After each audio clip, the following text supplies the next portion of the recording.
This video is for our program specialists, and what I'd like to do is cover the planned order process, how the plan, and also discuss how the planned order relates to the inventory that you have on hand and what is available for our customer. I'd like to show you how to print out delivery tickets for the planned orders, and also show you how to determine what your remaining inventory is. Okay, so to begin with, the email for the program specialist will be PS followed by your first name at abcsnap.com. So right now this is a trial, so I have trial Billy, but in real life, Billy Waddell's email is psbilly at abcsnap.com. Everybody else's everybody's password is admin2, so we simply log on. Okay, we'll come to our home screen, and what we want to do first is run the planned order report. Now here's the scenario. Everybody is expected to be in at 8:30 in the morning.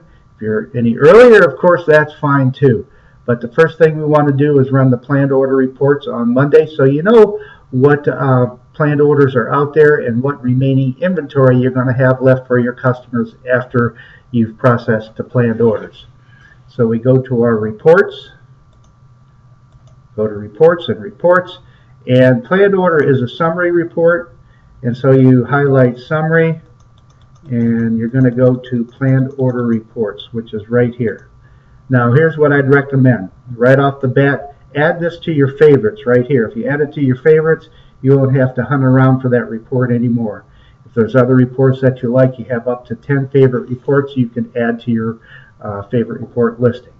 So we simply click on planned order report. So whatever district you're in, district is the same thing as your region. In this case, I've set Billy up as Decatur. I know Billy's in Bloomington, but we're going to say Billy's in Decatur. And unit of measure, we want cases and packages. If we just have cases, it's going to round up or round down, but we want to know the exact amount of cases and packages and planned orders. View type is PDF. Okay, so we simply click on View Report. And what this report will give you is a listing of the troops that placed planned orders and the total amount of all planned orders. So in this case, we have 3 troops that placed planned orders. It totals them all up. And in this case, we have 3 cases of Thanks a Lot, 3 cases of Cranberry Citrus, crayons or whatever they're called, Cranberry Citrus Crisp, 5 cases of lemons, and so forth. Okay? So what we want to do is transfer the grand total onto our our weekly regional count sheet. So directly from your planned order report, you're going to put this into your planned order summary. And again, like we had 3 cases of Thanks a Lot, three cases of Cranberry Citrus Crisp, and so on. So once that's done, you'll have to go out and take a physical count of the inventory that you have at your service center. I know we take counts on Friday. However, you got to remember something might happen over the weekend. A product may go out, so we have to go back and take a physical count. For example, Peoria. Peoria is going to be open on Saturdays, so there's going to be a lot of changes going on with the inventory from Peoria from Friday to Monday. So let's take a physical count. And just speaking of that, if you keep a tidy cupboard, which means as volunteers come in and they exchange packages or take packages out, you're constantly keeping up and filling up those cases so we have a full case count instead of having a lot of loose boxes around.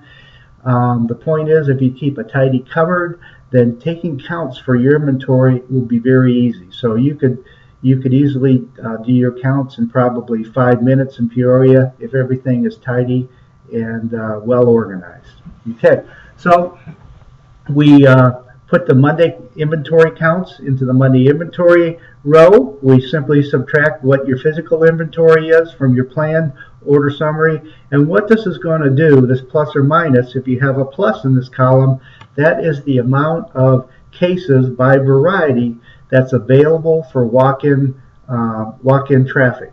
Okay. Of course, if you have a negative on any of these numbers, that means that particular variety is not available for walk-in sales. Okay, and that means you'll have inventory coming from your warehouse. Okay. So once we have that done, what you want to do is print off delivery tickets. Okay. So let's go back to our home screen. Let's just go back to our home screen.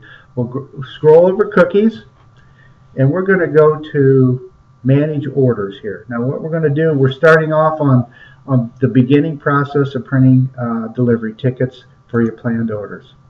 So again, we're going to have to choose our district. Billy is going to be in Decatur.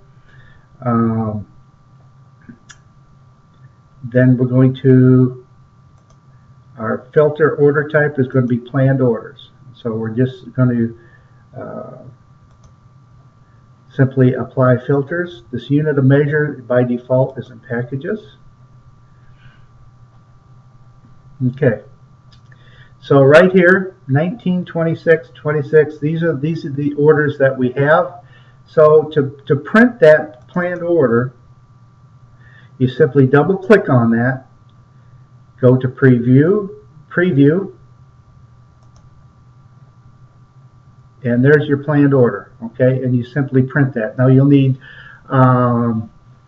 2 tickets for each troop. So so when you go to print, you'll just want to make sure that you have you want to print 2 copies. Okay, and you do that for each one of your planned orders. Okay, so now we'll just we're going to stay on this screen real quick here.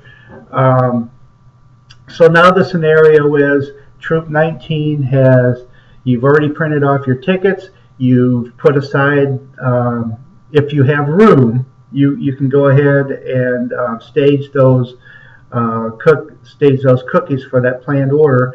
If you don't have room, then you can just fill the leader up as she comes in. So I know last year Peoria had a situation where the very first week they separated all the planned orders, and what they realized was they didn't have room for another delivery, so they had to put all the planned orders back. So if you have room, you can separate your planned orders or stage them. If you don't have room, then the leader can just come up and pick out the varieties without staging the planned orders by troop. So anyway, the troop has already come in, and they've picked up their order, they signed, and now you'll basically do the same process. You're going to log on, but now since they've already picked up their cookies, you simply click approve, and it says, are you sure you want to approve? And you print OK. You click OK, and the order's been approved. Now say, for example, the leader doesn't come in, okay, and now it's later on in the week, we'll call it Friday, and you've tried several times to reach the customer doesn't answer. We have to put that inventory back into stock, okay, and to do that, we simply delete that planned order, okay, and what you're doing is you're absolving that leader of responsibility for payment for those cookies, and you're telling the system that product is back into the system and ready to be sold. Likewise, if you approve an order, it's taking the product out of the system and charging the troop leader for those cookies. Okay. So that is the process of the planned orders. If you have any questions, please feel free to give me a call. I hope this helps, and let's have a great cookie sale. Thank you very much. Bye-bye.